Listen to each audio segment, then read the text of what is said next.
What's up? Can you hear me okay? Yeah. It's Awesome. What's up? How you doing? 11 million people, That's 11 right. million families, 11 million households. Tell me about it. Tell me more. 11 Yeah. million.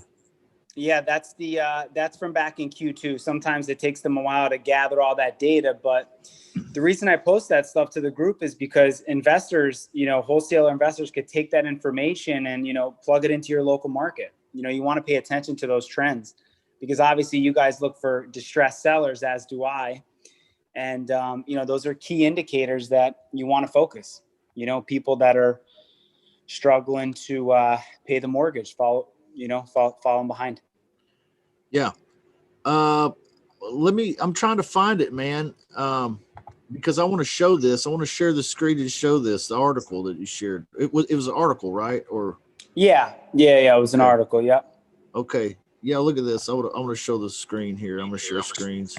Yeah. And while you look for that, actually, Rick Gentry had a really good question on one of my other posts where I posted like the list of metros with vacant foreclosures. Yeah. You know, um, he said, should you run from these places and stay away, or should you go to them? And typically, when I post that kind of stuff, those are indicators that the investor should, as an investor, you want to key on those places. You know, you Right. want to, look at those trends, and those are good areas to actually invest in. So you don't want to stay away from them because of the distress. Yeah, this is it right here. The Yeah. state with the most vacant foreclosed homes. Yep. Those Look are at areas, that. again, as an investor, those are good areas. Those are areas where there's opportunity. Yeah. Yeah. Kansas, Missouri, Georgia, Kentucky, Tennessee. You did have another post in here that was cities though, right? Yeah. They were metro areas with at least 100,000 people. Yeah. And I know Cleveland was on it. I think your area, Kansas City, was on it I too. think so too, man. Or Yeah. Wichita was.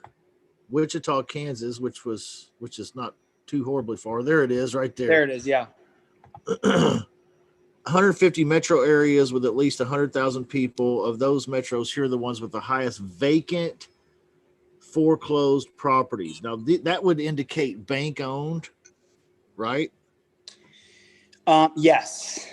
But I mean, so as investors, we want to get it in the pre-foreclosure status, Correct. obviously, because if it's foreclosed, it's too late. But I mean, if you follow the foreclosure trends in your area, how many properties are getting foreclosed on, that's still going to give you the answer you want. You just want to get them, obviously, before the bank takes them. Yeah. Yeah. You're absolutely right. I live about 40 miles from Peoria. I was just going to say, Larry, this is right here in your neck of the woods. Oh, Yes, it nice. is. Look at Yeah. this. Wichita, that's 3 hours from me. Kansas City, Missouri, I could hit it with a rock from here. That's Omaha, Nebraska. It's not that far either. Cleveland, Ohio. Where's my Ohio people at? We got Ryan Webb watching or anything out there? What about John Moore? I bet he's close enough to Cleveland. Well, no, Cleveland's the other side of the state. So, man, how interesting, because I would not have guessed this either on these cities. Yeah. Um, but this is the one I was talking about earlier. Look at this.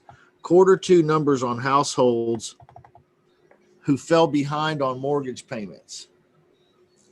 11 million.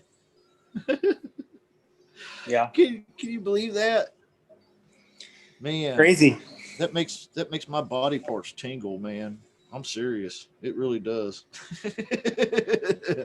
11 million fell behind on rent or mortgages in the second quarter, and this is data that just came out, right? Yeah, but it's from Q2, remember? But yeah, it takes them, there's some lag time because when the quarter ends, they have to tally everything. But, so it's getting a little bit better now. Those numbers are clearing up a little bit, but, not a lot. Wow. I'm sure Q3, Wow. I'm sure will be a little bit better though. Yeah. Man, that's crazy.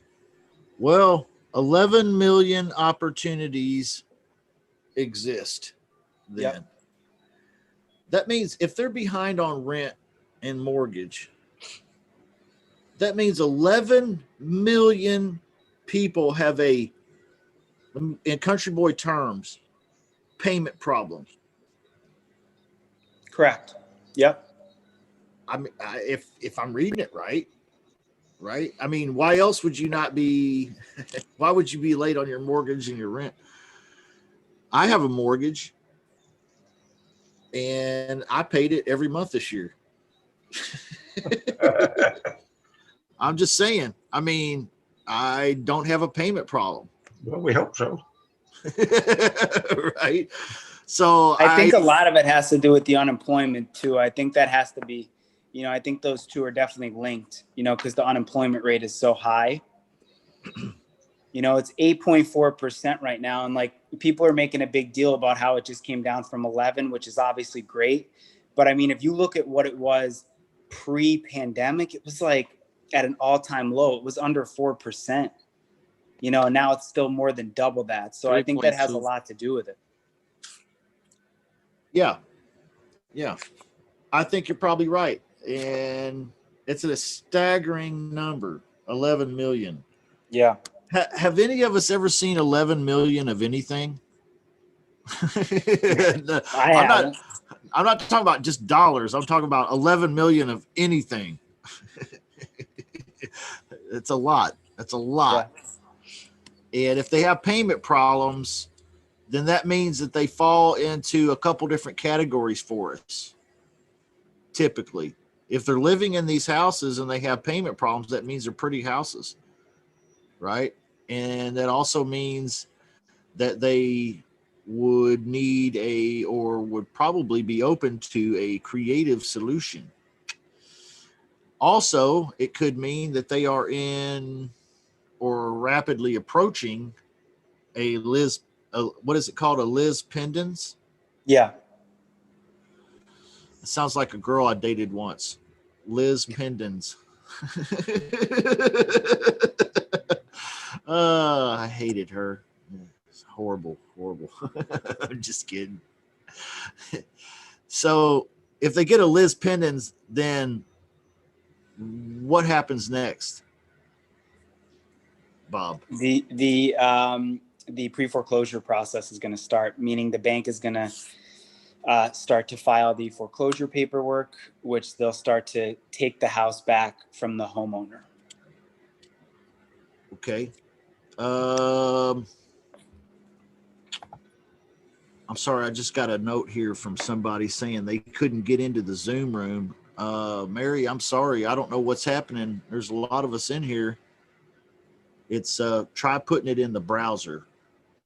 So the bank starts taking these properties back, and then they start stacking on these fees and penalties and so on and so forth. And so their loan balance starts creeping upwards towards the value of the property, and oftentimes beyond the value of the property. Not hard to do. I saw a house one time, guys and gals. It was worth $155. The balance owed on the mortgage was about $142. This person went into default, got a Liz Pendens, was, in other words, approaching being foreclosed upon. They started dating old Liz. She's never good for you. Never good. And what happened is, real quickly, that spread between the 142 and the 155 was obliterated. How was that obliterated? By the fees, penalties, blah, blah, blah, blah. So this is happening up to 11 million times is what I'm hearing. Like they're approaching this direction. They're on this path, different stages of the path, but 11 million times. Am I right or am I wrong? You're right. And I mean, a lot of these people out of those 11 million, they're definitely going to be underwater, like you're saying, but there's a lot of them that are still going to have tons of equity, which is, again, a great opportunity for you guys, because there's no one more motivated, in my opinion, than, someone when the bank is threatening to take their property back. So like, even if they have a ton of equity, you're going to be able to get a great deal as an investor.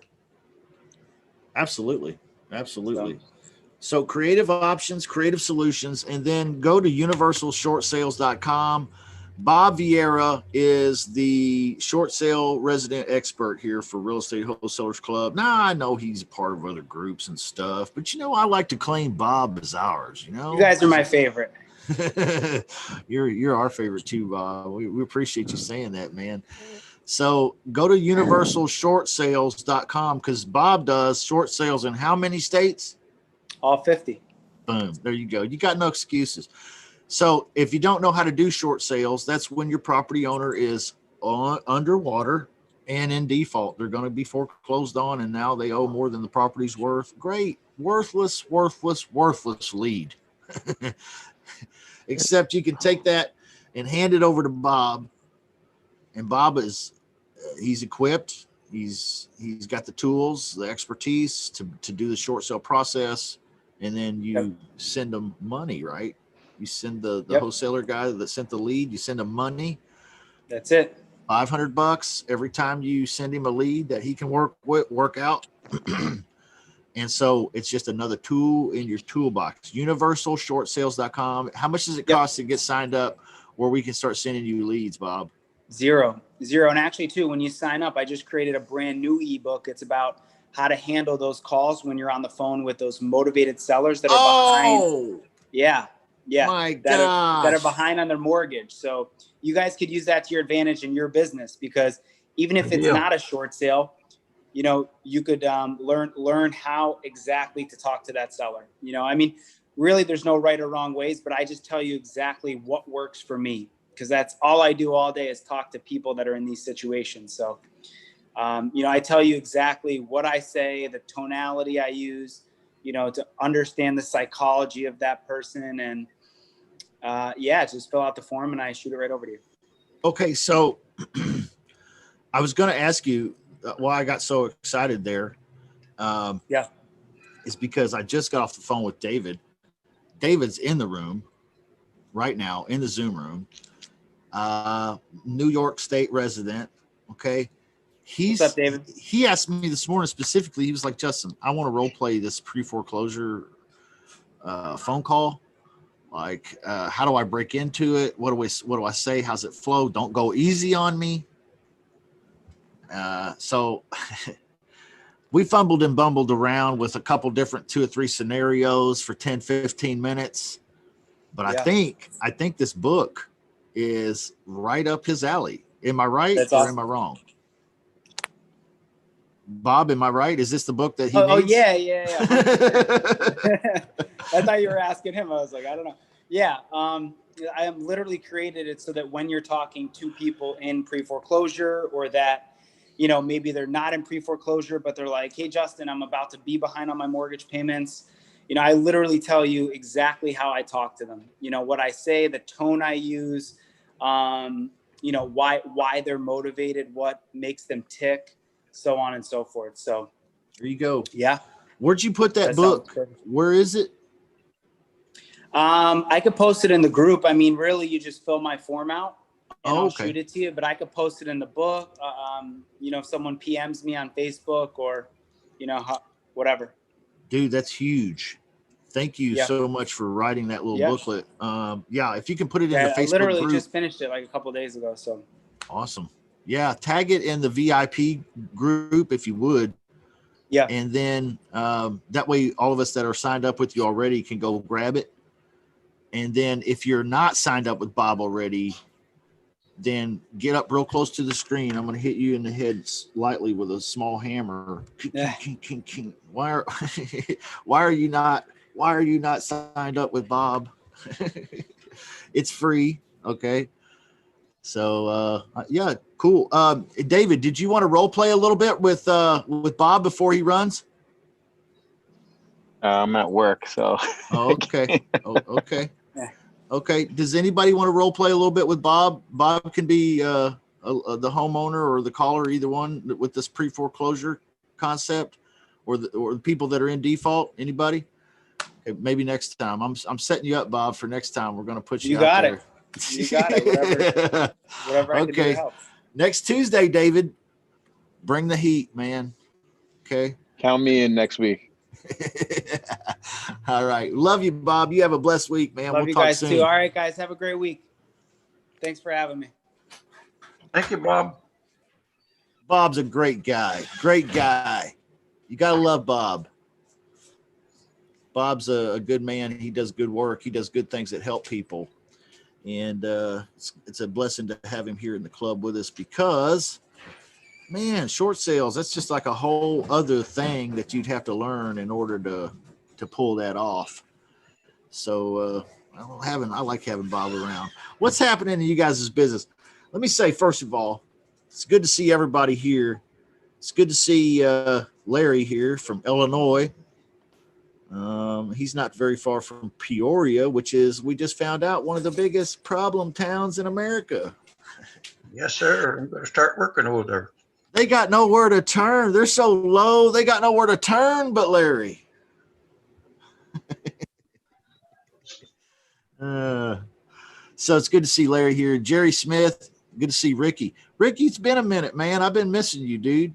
How you been, brother? Time to get focused, get shit done. Oh, yeah. Yeah. Get shit done. That's right. GSD. I'm going to come out with a new apparel called GSD, Get Shit Done. I think that's going to be a big seller, man. I'm going to give you a royalty, 2%. I'm just Mag, good to see you. David, good to see you, man. Thanks for participating earlier. Curtis, good to see you, man. Talked to you this morning too. Joe, what's up, Justin? Are you a California guy? No, I'm the Florida guy. I know. I'm giving you a hard time, man. I know. Far as ways we can be. So, how's things going for Joe? I got to get off my ass, Justin. That's my problem. You got to get I'm working too much. I need help with, contacts and stuff. So GSD, get shit done. Yeah, exactly. Okay. I'll buy your first shirt. He's gonna buy the first shirt. First I like shirt it, and hat. Man, I'm feeling it. I want to start spreading the word. Hashtag GSD. Everybody's like, what's that mean? Get shit done, right? Get shit done. I heard you say that you need somebody to help with making contacts. Well, what I'd like to do, maybe, I'm just on the road all the time. That's why I don't use my video. I'm driving all the time and stuff, and doing inspections. I'll be doing an inspection, listening to you guys, so I can't participate. But it's just, I have some time to make some calls to just trying to get everything done, or try to joint venture somebody that might. I have no problems with talking on the phone. It's just getting the initial contacts. If I had someone that wanted to, work together and get some leads, do some free contacts, I'll call them and follow up, and be just kind of a learning curve for both of anybody that wants to do it, if anybody's interested. Yeah, man. That's a great question. And it sounds like you're describing somebody that can do some pre-qualification calls and kind of set some of these up. And what I was thinking, because like I said, I know about the VAs, I hear everything, like I said, I don't know if I want to get into doing that yet, but anybody else that's out there that might be struggling, that's worried about, they don't have a problem with pre-qualifying, but it's doing the close or just getting through everything. I'd like to help them out and help them help me out. It's a win-win situation for everybody if they're struggling with that. I don't know if anybody else is like that, but that's just kind of what I was thinking. So, well, I'm guessing there's a number of folks in the VIP club that are like that. And that's what the VIP club exists to do, is to create some opportunities like this. So, well, that's what I'm just thinking, that, I'm struggling with one thing, they might be struggling with the other, and, they do better than this and I'll do better than that. And, we can work together and just try to make this shit happen, just to get that first deal or two done. And then, everybody gets the confidence once that's done, I'm sure. So absolutely. Really someone to push my ass too, to get off and get it done. Absolutely. So do we have any volunteers right here presently in the Zoom room? You can speak up in the Zoom room. If you're in the VIP club, you can also put it in the chat here, or you can contact Joe. Just, outside of here, if you want to DM him or something like that. But yeah, man, I can think of 2 or 3 people that should be speaking up right now, on some level. Not all of them are here, of course, but yeah, Joe. In fact, What's the best way to reach you, Joe? What do you prefer? Ooh, Well, I don't know about this DM shit and those Facebook contact stuff, but I mean, I got a cell phone or an email. You could just give me a call on my cell. I mean, I'd post it in the chat, but I don't know how to do that either. I could put it in the comments on the Zoom, right? I'll put my number and email on there and just give me a call. I mean, at least we can talk. I mean, I know this is great what we do here and what Victor does, but just, outside of it, just sit down and, see where your struggles be, where mine might be. I mean, I think we got contacts and, work this area, your area, virtually. I don't care where it is. It's just try to make some money together and work together and help each other out. Yeah, man, drop it in the chat. All right, I'll figure that out in a minute. As soon as I get to this next inspection, I'll put my information in there. now Rick is a California guy, so you don't have anything against people in California, do you, Joe? Not at all, Rick. I love it, man. California's great as long as I'm in Florida. So Nice. but yeah, There you go. Rick. I mean, I'd love to work with you, man. You know it all, or a lot of it. I'm not gonna say all of it, but I mean, you're on the ball there. There's no doubt about it. So Rick is a badass. I don't know it all, that's for sure. But hey, I fall forward as much as I can.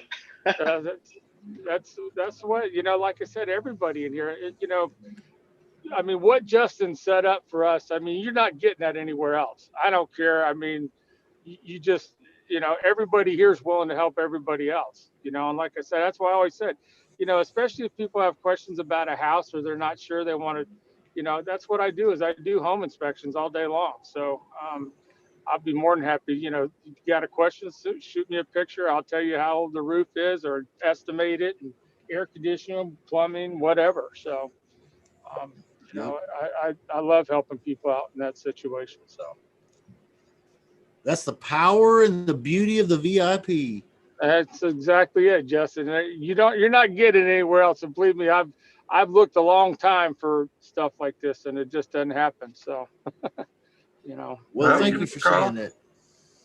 Say it again, Larry. I'm sorry. I'll give him a call. I need to work with somebody too. So there you go. Yeah, I mean, like I said, let's just all work together and get it done. I mean, half of something's better than all of nothing, right?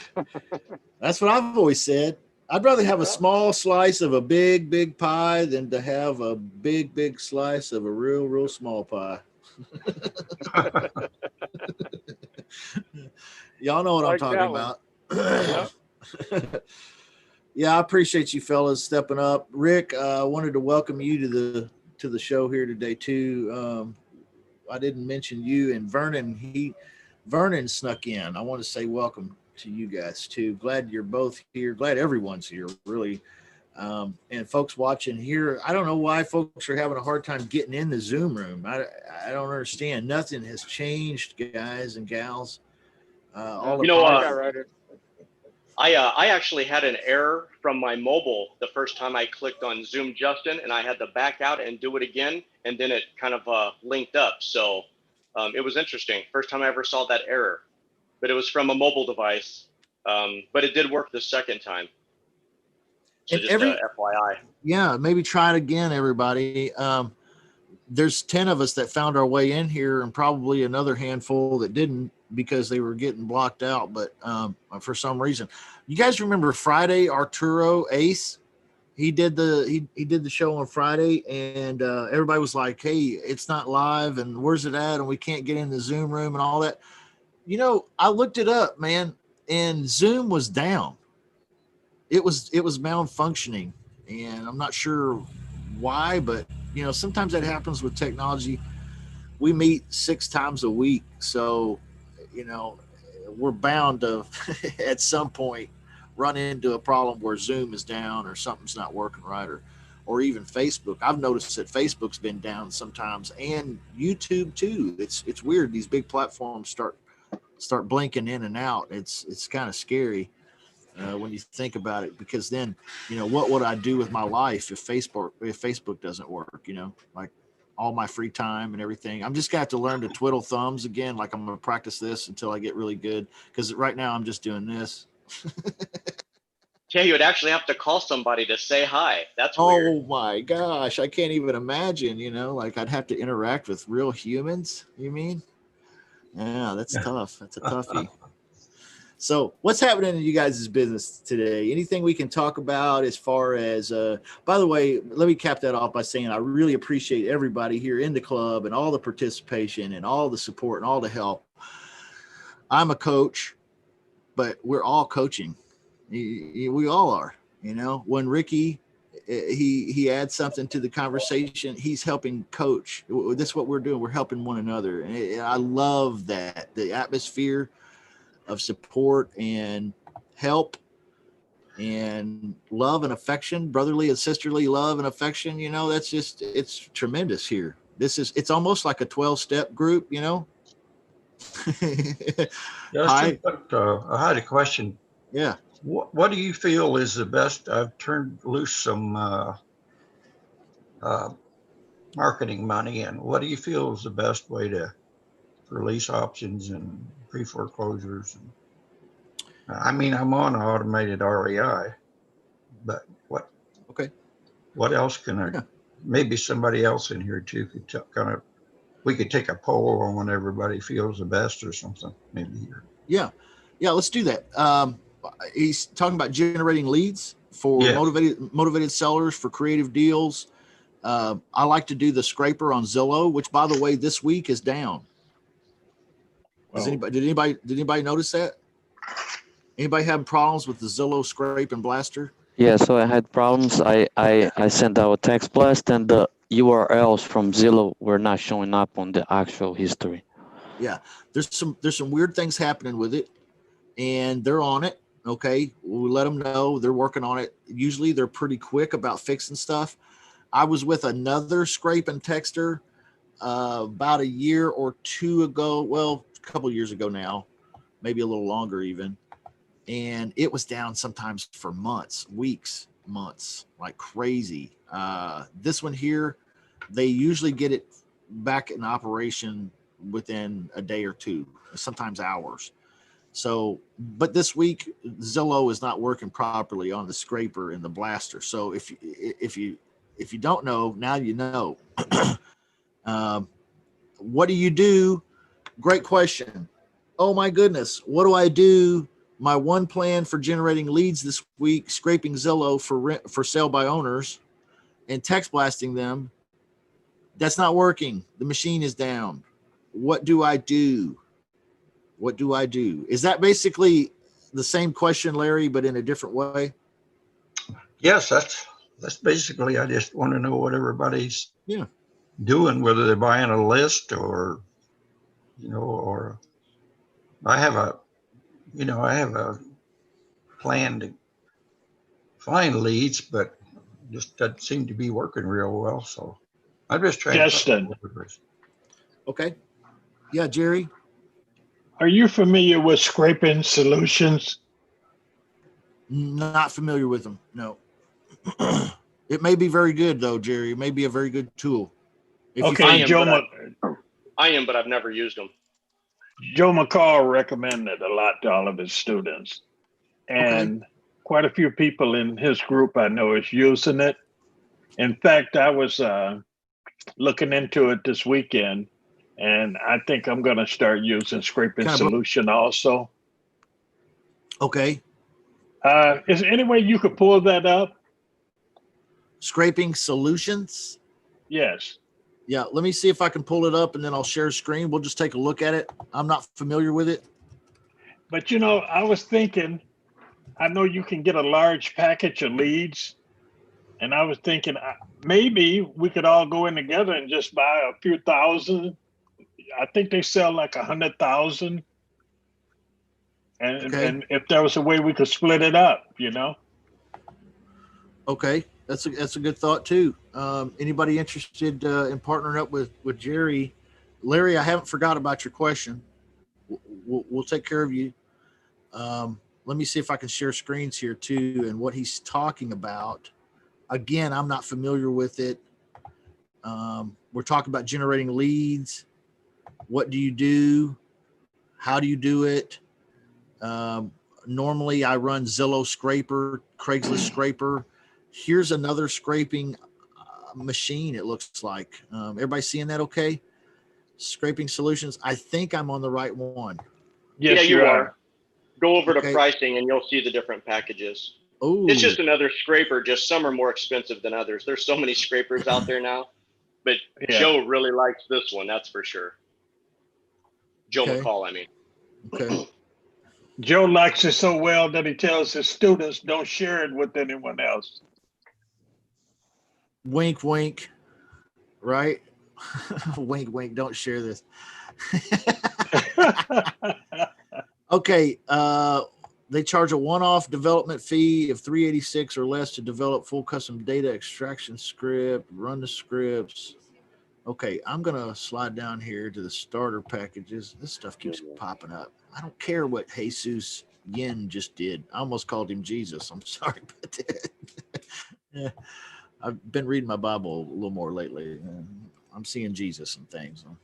Okay, no recurring monthly fees. Only pay for what you use. Okay, 50,000 data records in the starter trial. Best value 100,000. Professional 200,000. Enterprise 300,000. Now, is this so? This is just the scraping of the thing. Okay, well, that's pretty doggone inexpensive. Actually, I remember Joe McCall's group, and I can get through Joe McCall, I can get 10,000 leads for $49. But what I have to find out when they're scraping is, are they only doing like one city, or can they do multiple cities? Hey, Justin.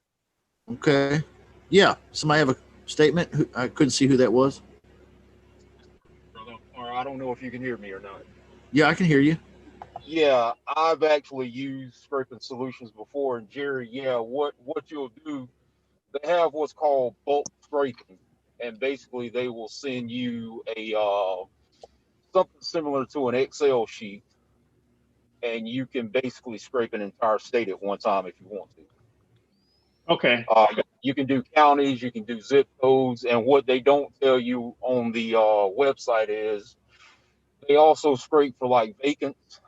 They scrape for tax liens. They scrape for divorce, absentee owners. They do all that stuff. But you'll have to directly get up with either Christina or Hannah, and they are very good at getting back to you. They're going to be your point of contact over there.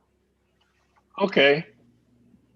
Did you use them, or you're just familiar with them? No, I've actually used them. And what kind of results did you have? I mean, they scrape everything.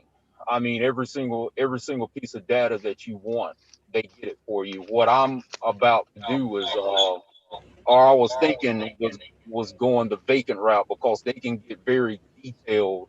Instead of you just going off of Zillow or going off of Craigslist, you can actually get lists like other list pulling agencies, like I said, vacants and all of that other stuff. And they give you a free trial on that also. I think it's your first 50 you get scraped for free just to try it out. And also they give you, if you want, they would do the SMS blast for you also.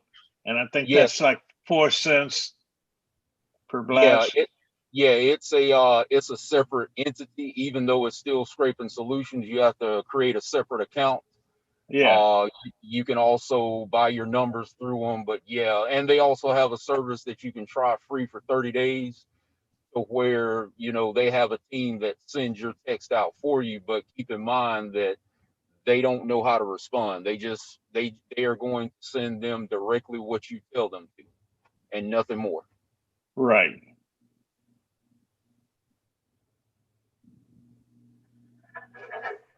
Okay. So when they do the scrape, you could put in more than one county. But what about Absolutely. state? Can you put more than one state? If Oh, with the large, absolutely. Yes, you can. You can. They will send you a special sheet to use. It's super simple. They'll give you instructions, and it's called bulk scraping. So they'll send you instructions on how to do it. I had it up and going in less than 30 seconds, and okay, you send that sheet to them. Tell them the criteria that you're looking for, and it auto drops in your account, and you get an email every single time the scrape is finished. So I had it set up for once a week, but I was getting scrapes done 2-3 times a week. okay. What about if you don't like, say for instance you have 10,000 scrapes and you only use say 9,000? Okay, do you lose that other 1,000 at the end of the month, or how did that No, work? and keep in mind that your scrapes have an expiration date, so your scrapes are going to automatically expire, I believe, in 90 days. So Okay, if you only get 9 of those 10, they're going to keep scraping until you get your 10, or they'll credit you. I mean, the support is real good. I won't say the phone support is good, but the chat with Hannah and Christina is very good. okay, good. I'm going to look into that because, like I Absolutely. say, again, for $49, I can get 10,000 scrapes through Joe McCall's system. So I'm And going to take and advantage of that. absolutely, Jerry, I'm going to tell you something, man. I'm like, oh, wow, 10,000. I was getting more than I could handle, to be honest with you. I Right. mean, and for $99 with Joe's stuff, you can get 50,000, I believe. Yeah, Crazy now. that's why Yeah. I was bringing it up to the group, because with a lot of people struggling, if there was a way you could go in and buy a large bulk, everybody get together, buy a large bulk, and especially if you could do different Yes. cities, you could do different cities or Right. states, you could split that up, Right. Yeah, let's I talk mean, about Right. that. Absolutely. Anybody like Joe put it out there that he needed some calling partners and so on and so forth, and I see 3 people put it in the chat, or 2 people put it in the chat, and then a couple other people spoke up and said, I'll message you. So that worked out. It looks like it's working out.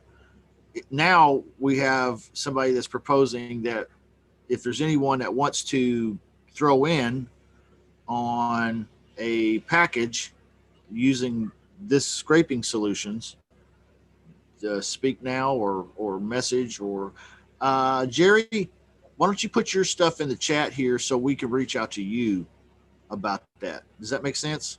yeah. Like, so in the Zoom room here.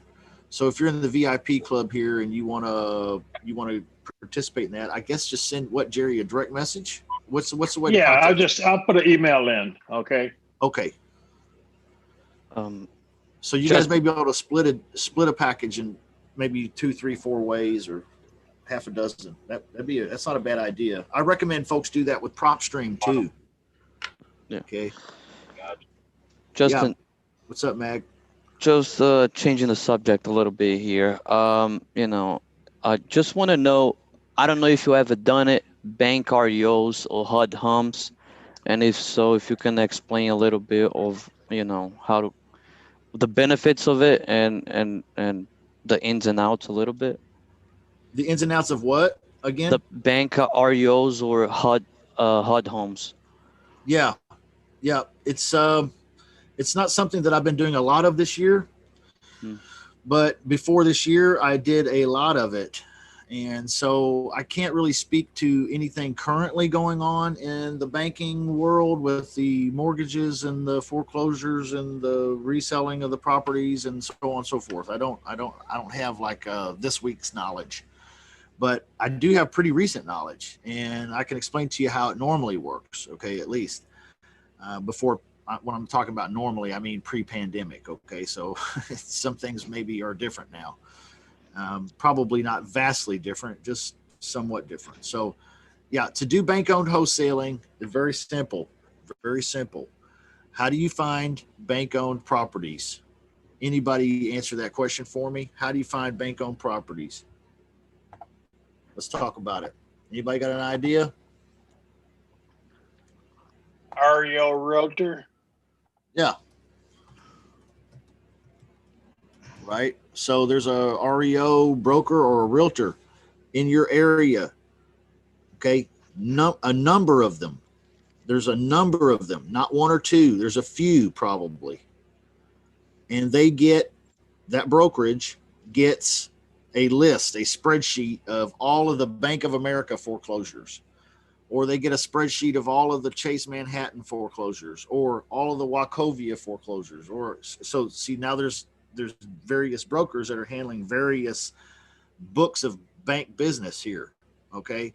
So they'll get spreadsheets, and sometimes it's not even just their local area. Sometimes it's spread out over a region of the country. All right. In places that they may not even have realtors as a broker. All right. But a broker is a great way to find REO properties. How do you find one of these REO brokers? Anybody got an idea? I got a great idea. If you don't have a good idea, I'll tell you how to find one. Anybody got an idea? Google. Google Pick up the phone. Google might be good. Picking up the phone, that's never going to hurt. But I like to go to Zillow Scraper on automated REI and do a for rent section, because it's going to mostly be realtors. Now, if you send out your text message and you're asking about bank-owned properties, you will have realtors and brokers call you back. Okay. And often it'll be a realtor that will say, yes, my broker handles, what are you looking for? I'm looking for bank-owned properties. I'm looking for a steady stream of them. I want to see all of them every day. Okay. My broker handles that. I think he has a spreadsheet. Yeah. Okay. So get connected with the broker or the realtor or whoever's doing that so that you get on the pipe, you get in the pipeline. All right. This may be something that they do on a regular basis, or this may be something they do once a quarter. Every broker is going to handle his business differently, but you can get connected with them by sending out a text blast to the realtors. That's how you can do it real fast. You'll be on the phone the rest of the afternoon talking to realtors, but you will find some brokers in there that have REO properties. What's another way we can find REO properties? Anybody got a solution? We're looking for bank-owned properties.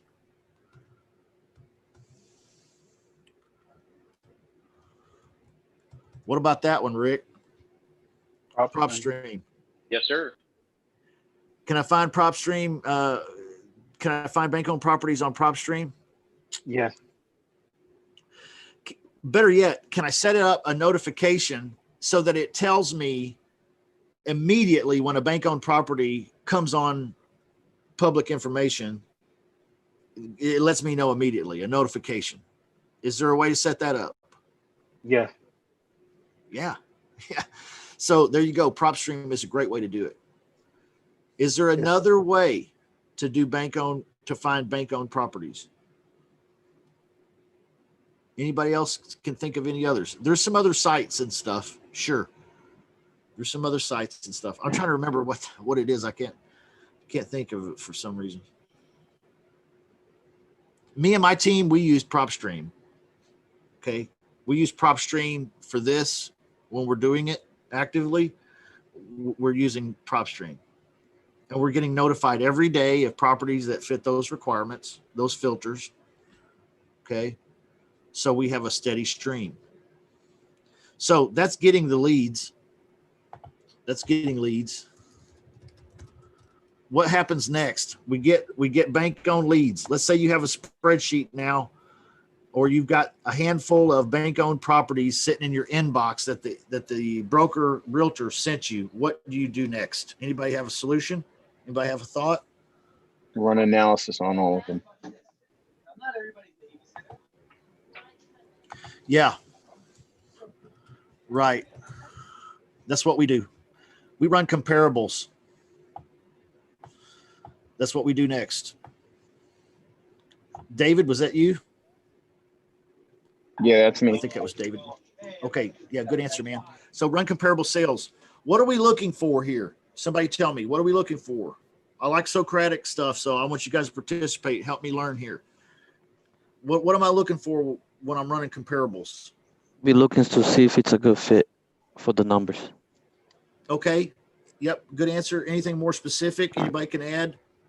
You want What to am I- see if you can get your like 70% rule, and then with your a fee on top, and see if you can still make that offer.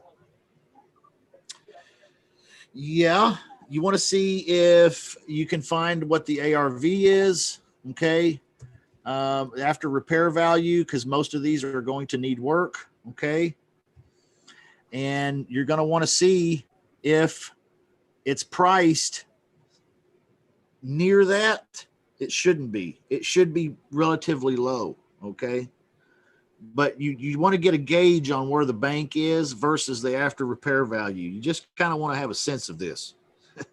It's important. It'll come into play later. Okay.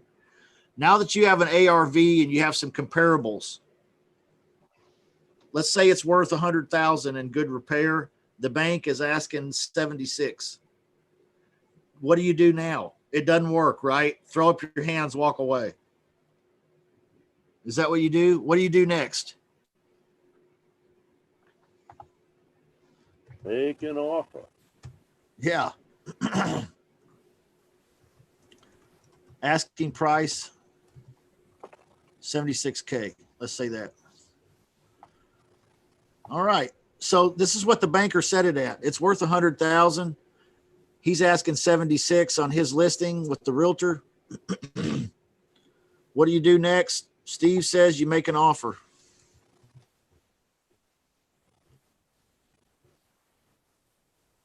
But how do you make an offer on a bank-owned property? This technique very special and help you be more effective too.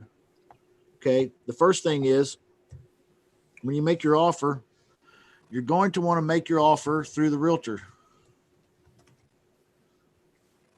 but not your realtor. More specifically through the listing realtor. And it's very important. Anybody know why? You can get both sides of the commission. Yeah, exactly. Because if you bring your realtor table and you offer 64,000 top offer, Steve comes to the table and he doesn't bring his realtor and he offers 64,000, close the same day. Which offer is the realtor going to show the bank first? Yeah. Steve's, because the realtor gets to bank more. So he's going to give Steve a little, whether he means to or not, he's going to lean in Steve's direction. Okay. You want to be a real bully. When I was buying REOs and I was at the house and it was listed very, very, it was a great, great, great deal. They'd ask you what you want to put down for, upfront money. And let's say the house was $50,000. I knew the house was worth, a bundle more. I put down my deposit up front's $48,000, and the balance is at closing, and it knocked everybody else out of the box. Yeah, exactly. Yeah, it's an experience. That's how it works. Guys. You can't nickel and dime these people because it's not it's not a personal thing with them. It's all business. Say that again, Steve. It's not what? I said you can't nickel and dime these people. It's not personal. It's all business. Yeah. There's not much emotion involved in this for the bank. In other words, he's not over there wringing his hands. Oh, I got to do something with this property. No, he goes to bed and sleeps fine at night because the bank pays his salary. He don't care. Okay. He wants to get it cleared off the books so they can lend more money. But yeah, I don't need to eat it on this one. And the realtor, he knows the bank feels that way too. And he also wants to make money too. And this is already a foreclosed deal, which I probably as a realtor don't really love to do. And so here we are. We're stuck now with the realtor and a bank, and they're unemotional. So how do you make a good intellectual offer? Well, here's some thoughts. When you make your offer, you make it through the listing realtor. That's super important. he is going to insist, or she is probably going to insist, that you or one of your people go and see the property. They're not going to want to take an offer from you unless you've seen the property, typically. Okay. Remember, they don't want to play around. They want somebody to buy this house, and realtor doesn't want to show this house 100,000 times. They just want somebody to buy this damn thing. So usually they'll require somebody to come out to see the house before they'll accept your offer. That's just my experience. Okay. Maybe it's different in other parts of the country, but here that seems to be the protocol. Now you go see the property. It's important that if you really, really want to play games with the bank, that you deal with good information here with them. All right. Remember, it's worth 100. They're asking 76,000.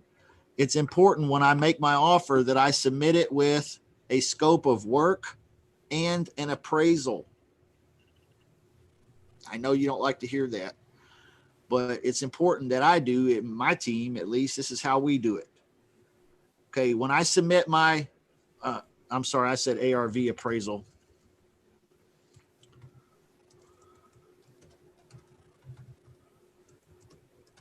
Okay. I want to get a current appraisal on the place. Why does this help me? Does anybody know?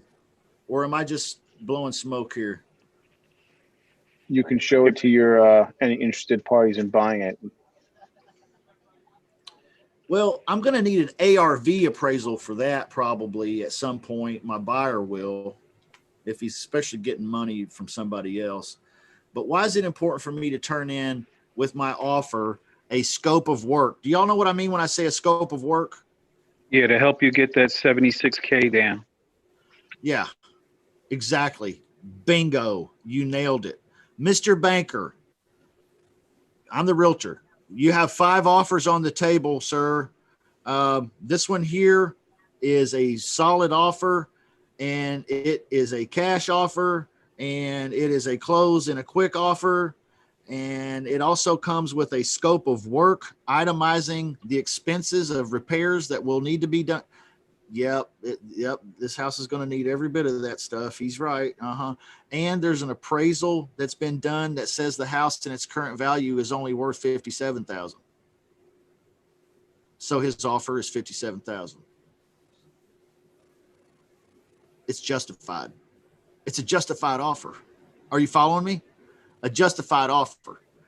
Now, the banker, he may not really know all of the details of the repair costs. He may not really know what the exact appraisal is on its current state of affairs. Okay. He probably doesn't, but now he does.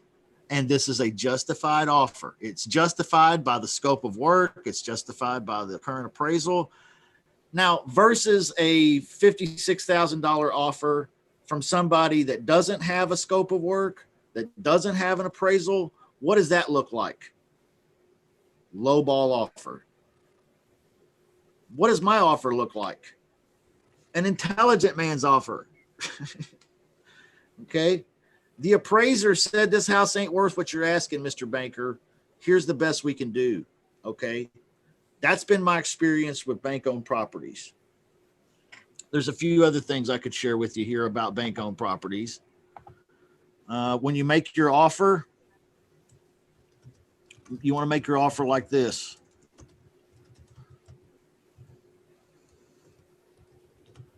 "28 days to close." That's what we standard do. 10-day inspection period.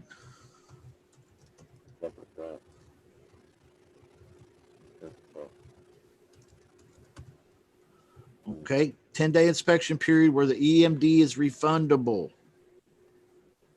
All right. Depending on the price tag of the house, your earnest money amount will vary. Some of these realtors will want you to put in 1%. Some of them will ask for $1,000. Some of them will want $500.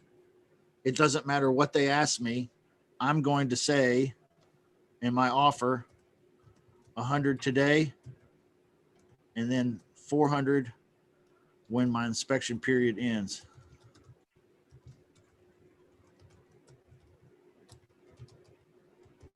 Why do I say that, guys? Why do I say that? Anybody play that out for me verbally? Because you don't want to have your funds tied up. Cash is king, right? Why am I going to give this cat $500 for him to hand it back to me if I walk away? Do I have 10 days now to sell, to buy, to walk, to do whatever I want to do? I got 10 days. 10 days. If look, my money, and you're not going to have to fight the realtor on that. They're used to that. Most of the time, it's like, okay, yeah, it's a 10-day inspection period. Great, let's do it. All right. So you got a 10-day inspection period. What are you going to do? You're going to sell the house. You're going to buy the house. You're going to assign it over to somebody, or you're going to walk away. What's going to happen? You got 10 days. After the 10 days, if you stay in the deal, you should have a buyer, right, to assign the deal to or to double close with. Okay. So they can provide the additional earnest money. They can provide the additional. So the bank-owned business will cost you some money. It will cost you money up front. You have to pay to play in this business. It's not a lot of money, but if you ain't got $100 to your name, you're not probably going to have much success getting a realtor to show you and sell you a bank-owned deal. So just why did you stop doing them, and what's the difference now after pandemic? I don't really know what the difference is now after the pandemic is over, but I can tell you I stopped doing it earlier this year when the pandemic started.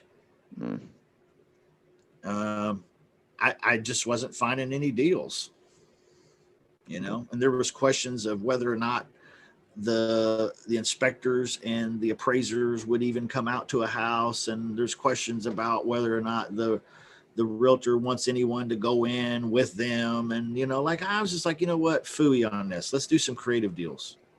Let's just do creative stuff. Let's leave the bank-owned stuff to the side for now. So that's why I'm not doing it currently. But until about March of this year, it was a major piece of my business. And it probably ought to be now. I need to look into it. Okay. But, you know, you probably could consider doing this too, guys and gals, adding this, because there's bank-owned properties in every market. They're right there in your market. Okay. So you got to learn how to make these offers unemotionally, put a little money into it. Okay. Get your inspector guy. Build a relationship with an inspector guy. Do you have an inspector guy in town that you like, that you know, that likes you? Somebody that can go out and draw up a quick scope of work, or at least a 2-page something that says something about how jacked up this house is. Okay. That's what you need. All right. So it's kind of a different strategy than just straight ugly house wholesaling, you know, where you're just looking for that motivated seller. Here you're setting up a business deal. And you need to have a little money to get the appraisal, to get the inspector or the contractor out there. Most of these contractors will do a bid for you for free if they think you'll do the work, or have them do the work. Or you can pay them $100 or $75 to come out. I have an inspector. I pay him $75 to come out and write up a 2-page deal for me. This is a certified inspector. He'll come out and he'll write it up. Yeah, major systems down.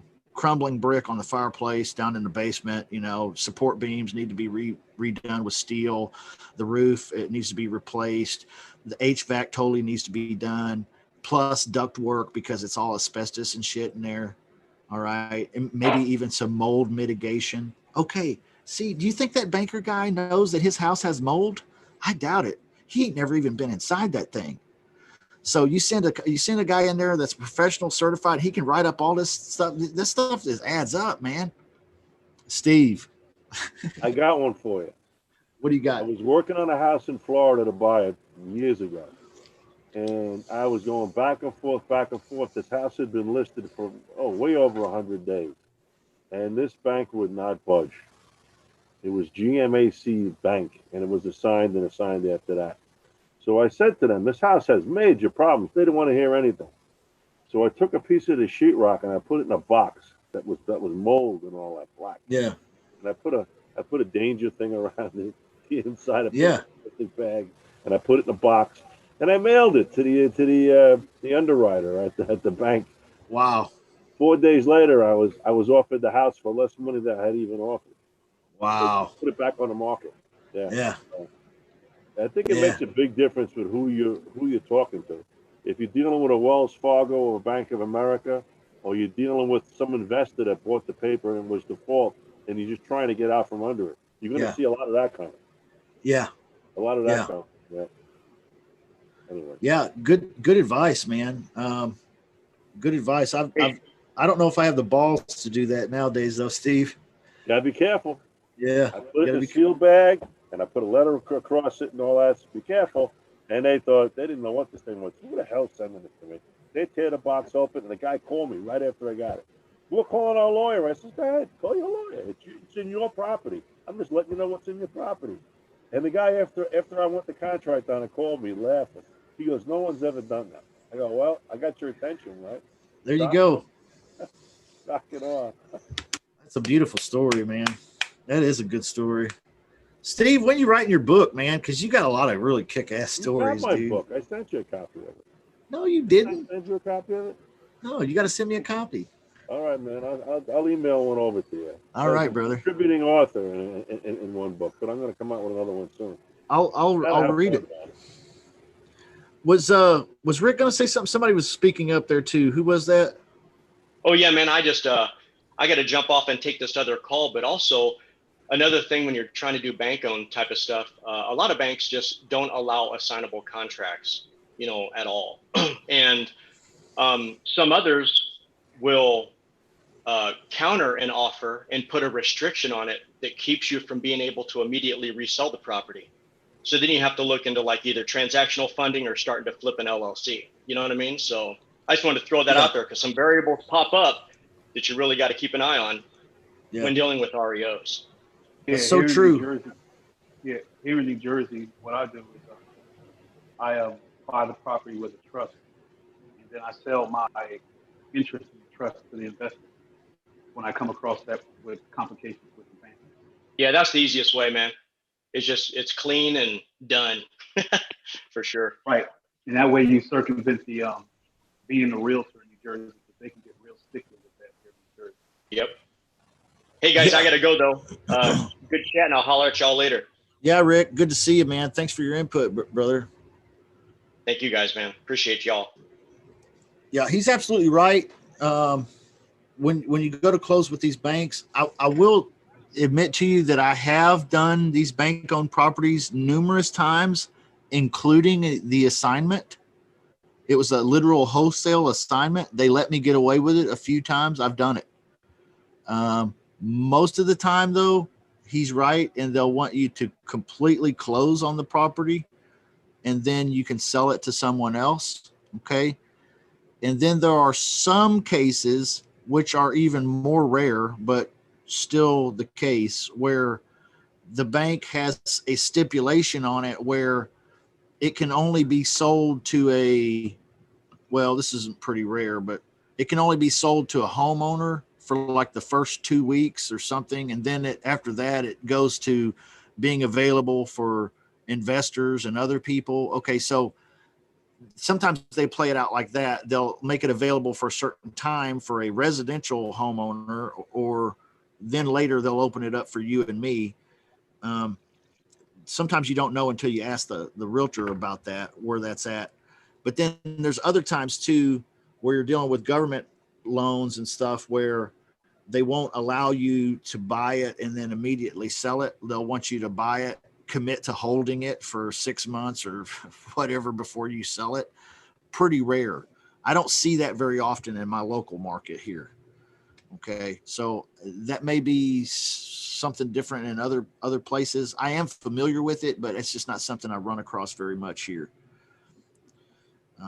There are some nuances to it though, as far as that goes with the assignments versus the double closes, for sure. If you got a double close, what does that mean? Somebody tell me. transitional funding and the extra fee. Yeah, I got to have a transactional lender, or I got to have some deep pockets, one of the two. So how much is a transactional lender, and where do I find one? Somebody tell me. Anybody know where you find a transactional Google. lender that'll buy your house? Google. And then Google, that might be a good one. Yeah. Bigger Pockets is another good one. I'll tell you one that we don't think of very often, and that's your title company guy. I called my title company guy one time a couple of years back, and because I needed a new transactional lender. Okay. For whatever reason, my transactional lender wasn't fitting me. I can't remember exactly what it was. Something about the paperwork he didn't like, and he didn't want to participate that time, and so I needed a new one. So I just called the title company guy. His name is Dave here. I said, Dave, do you have any transactional lenders that you guys work with, or that work on the deals that come through, or anybody you can refer me to? Sure. I know a guy. He might be willing to do it. Let me see if I can put you two in touch. Okay, there you go. So boom, automatic. Okay, before the day was over, I had two new ones. Okay, so it's not like they're hard to find. They're out there.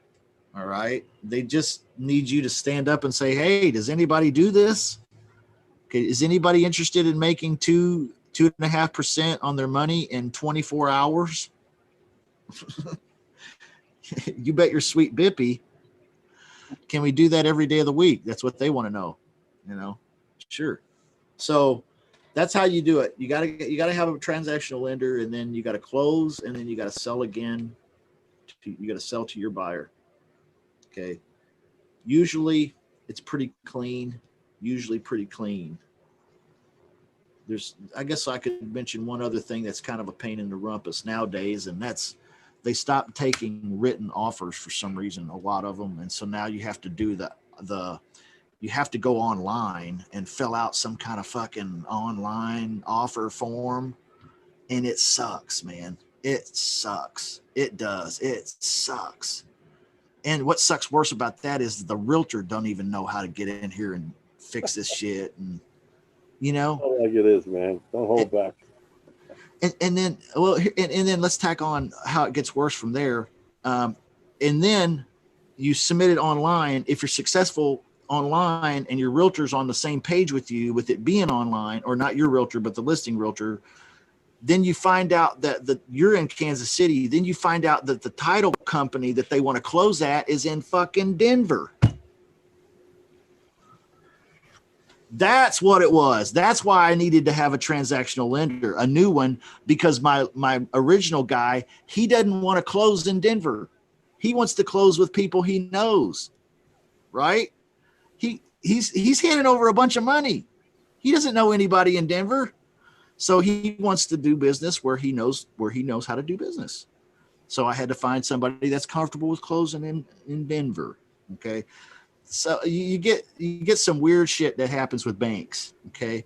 I went back to that bank and I fought them, and I was like, listen, we'll do this and we'll do this, but you've got to move the closing to Kansas City, because that's where the property is. That's where we are. That's where the money is. You know what the bank told me? Guess. They said, no, hell no. Okay, well, I guess I'll figure out how to get somebody to fund my deal in Denver so I can have it in Kansas City. It's nuts, but that's working with banks. So the best part about it, though, is with the negatives that I've highlighted here, the best part of it is that there's an endless fucking supply of these things. Like literally, if you wanted to be just a bank-owned wholesaler and you have some cash to play with here to set these up, you could knock these down every single month. That's just the way it works. And there's 11 million more of them coming on the horizon. So how many of you want a piece of that pie? I wouldn't mind having a big slice of that. I'd just take a little slice of that big pie. That'd be fine. I'll take 3/4. 3/4. You're ready to do 7 million deals, huh? Well, not the topic I wanted to talk about today, but a good one, I think, maybe nevertheless. I was unprepared to do bank-owned training today. We kind of got off on that due to a question from Mag, and I don't feel bad about it, Mag. I'm glad we did, but we should address this in a more laid out, timely training at some point. I do have a course on bank-owned wholesaling if you guys want it, where I really get into this and I show you how to put the offer together.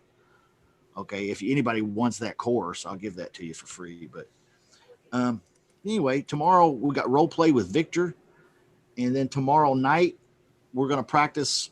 We're going to do accountability time, and then we're going to do a practice session on how you convert these homeowners that just want cash. Okay, because most of them just want to sell. Am I right or am I wrong? Like, how many people with their houses on Zillow for sale just want to sell it? They don't want to do some rent to own shit.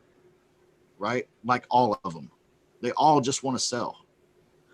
So how do you talk to somebody that just wants to sell and get them thinking paradigm shift over to a creative solution? Okay. We're going to practice that this week. We're going to practice some other objections and things too. And we're going to get real specific with it. The things they actually say. Okay. And then what do you do? What do you do now? So that's kind of what's on the horizon for tomorrow, Thursday, and then Friday we have Ace is back. Ace is back. Saturday Q&A, just me, no guests this week. So it's just us, guys and gals. Where are we going? What are we doing this week? What happens next? Somebody tell me what happens next. What are you doing next? What has to happen today?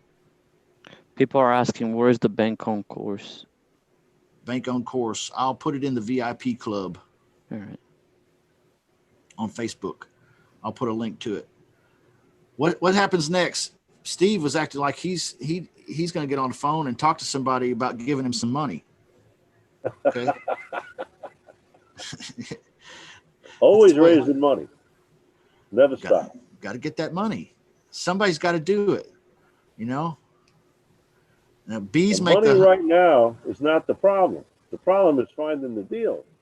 It's such a seller's market right now, at least where I am. The markets I'm in. Yeah. You talk about REOs. I don't know what you're going to do with REOs. I mean, most of the areas around, you can't even get anything through the courthouse. So the banks are sitting on all this stuff. That's how many rentals we all got. We can't collect rent on right now. That's why I'm laying off of it for this year so far. Because I noticed it right away that it wasn't working like it normally would. I don't know when that's going to change, Steve, but not the strategy that I recommend that you get started with today, everyone. I would recommend getting started with something more creative or like a lease option or lease purchase or subject to or something. Not bank owned, not today. But I'll definitely put the course in the VIP, and you guys can take a look at it. It'd be good knowledge for you. Send it to me, Justin, on my email. Yeah. Okay. I'll send it to your email. No problem. Getting on the phone, getting leads. Get shit done. GSD. Get shit done. What's the first thing that has to get done? Leads. Yeah. Who the hell are you going to talk to if you don't have any leads, right? You're unemployed, right? Right. God made the bees made the honey. God made you. Now you go make the money. Okay. You got to get leads to do that. All right. Get the leads. So if you don't have leads, you can't talk to anybody. If you have leads, what do you have to do? Pick up the phone. That's it. That's it. It's not rocket science, y'all. Not rocket science. I'm here for you. Okay. If you need anything, you hit a roadblock. You get, what would even be better is if a seller said yes, yes, yes, yes, yes, and you were like, oh my gosh, what do I do now, Justin? Okay, I'm here for you. Okay, and the rest of us are here too. Check out these numbers and names and emails and stuff in the chat, guys. You got them, or can I go ahead and close this out? If you need to write them down, jot them down quick. This is teamwork. All right. Jerry, Ricky, Mag, Steve, David, Joe, Vernon, Greg, Curtis, Mary, everybody. Rick, love you guys. Have a blessed day. We'll see you tomorrow. See y'all.